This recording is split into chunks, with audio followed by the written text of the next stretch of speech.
नमस्कार, मैं हूं राम प्रकाश राय। उत्तर प्रदेश विधानसभा के सत्र का आज पहला दिन था। आज से मानसून सत्र की शुरुआत हुई। पहले दिन आज केवल कंडोलेंस होना था। माना जा रहा है कि जो 23 सितंबर तक ये चलने वाला सत्र होगा वो बेहद हंगामेदार होगा। उसके पहले हंगामे की शुरुआत आज सत्र से पहले ही हो चुकी है। दरअसल महंगाई और बेरोजगारी जैसे तमाम मुद्दों को लेकर के समाजवादी पार्टी अपने विधायकों के साथ खुद उसके नेता अखिलेश यादव के नेतृत्व में पैदल मार्च करने वाले थे। ये समाजवादी पार्टी के नेता और विधायक जो हैं वो विधानसभा तक पैदल मार्च करना चाहते थे, पर पुलिस ने उन्हें रोक दिया। इसके लिए पुलिस से बाकायदा बहस भी हुई और फिर समाजवादी पार्टी के मुखिया पूर्व मुख्यमंत्री अखिलेश यादव के नेतृत्व में जो समाजवादी पार्टी के विधायक थे तमाम कार्यकर्ताओं के साथ सड़क पर ही बैठ गए और उन्होंने वहां पर छद्म विधानसभा लगाई। इसके पहले जब पुलिस ने अखिलेश यादव को रोका तो उनके साथ बाकायदा खूब तेज़ी से उनकी झड़प भी हुई।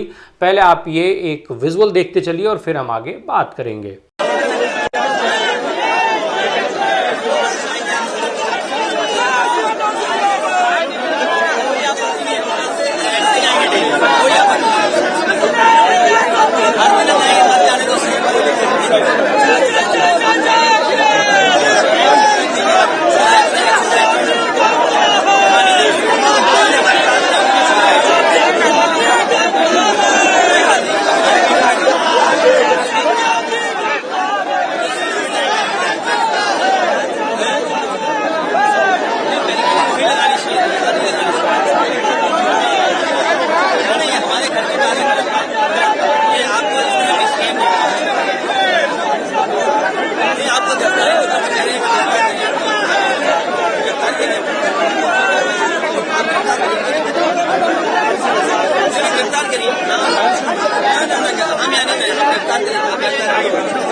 दरअसल अखिलेश यादव जो रूट तय था उस रूट से जाने को तैयार नहीं थे।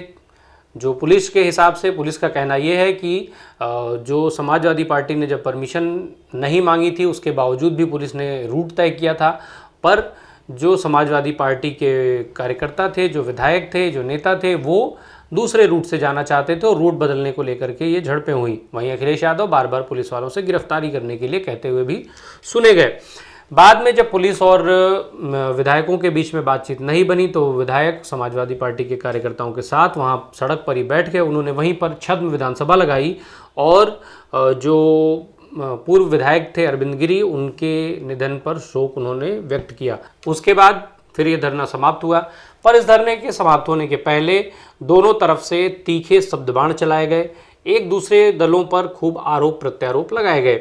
सपा अध्यक्ष अखिलेश यादव ने बीजेपी पर निशाना साधते हुए कहा कि बीजेपी के राज में केवल भ्रष्टाचार बढ़ा, किसान सूखा और महंगाई से परेशान हैं।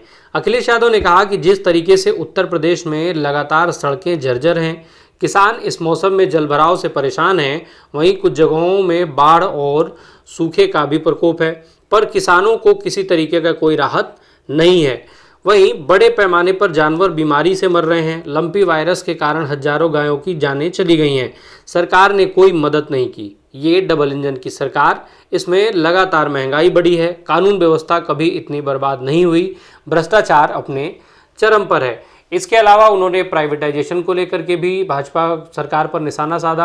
उन्होंने कहा कि तमाम जो संस्थाएं हैं वो बेची जा रही हैं। सरकार जो है सब कुछ बेच रही है। रेलवे बेच दिया गया, हवाई जहाज, एयरपोर्ट बेच दिए गए। इसके अलावा प्राइवेटाइजेशन करके गरीबों, दलितों और वंचितों को, पिछड़ों को जो अधिकार संविधान ने दिए थे उन अधिकारियों को भी छीना जा रहा है। साथ ही साथ उन्होंने भारतीय जनता पार्टी पर नौकरी रोजगार के मुद्दे को लेकर के भी सवाल उठाए। उन्होंने कहा कि भारतीय जनता पार्टी के इस सरकार में किसी भी तरीके का रोजगार नहीं मिल रहा है, जबकि नौजवानों को रोजगार के सपने दिखा करके ही भाजपा सत्ता में पहुंची थी।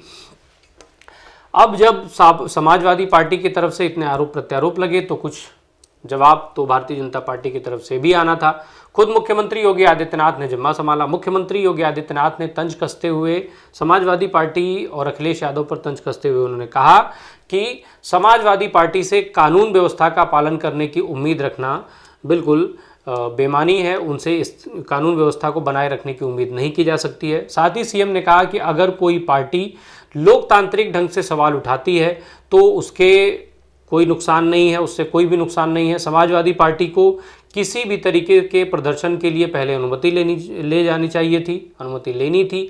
अगर उसने अनुमति ली होती तो उसको अनुमति दी गई होती, ऐसी अनुमति जिससे किसी को कोई परेशानी ना हो। लेकिन सपा नेताओं से कानून व्यवस्था के पालन करने की उम्मीद करना बेकार है। साथ ही उन्होंने समाजवादी पार्टी को एक नसीहत भी दी कि अगर समाजवादी पार्टी पहले से इसके लिए परमिशन मांगती अपने इस पैदल मार्च के लिए तो सरकार उनको परमिशन देती।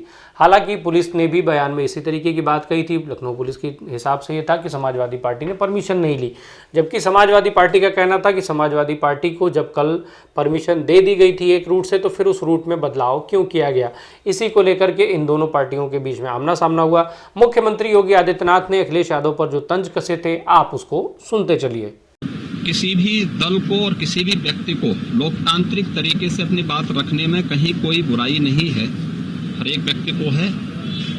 नियमानुसार अगर उन्होंने कोई परमिशन मांगी होगी तो पुलिस उन्हें सुरक्षित और सही मार्ग अवश्य देगी और परमिशन भी देगी, इसमें कोई संदेह नहीं।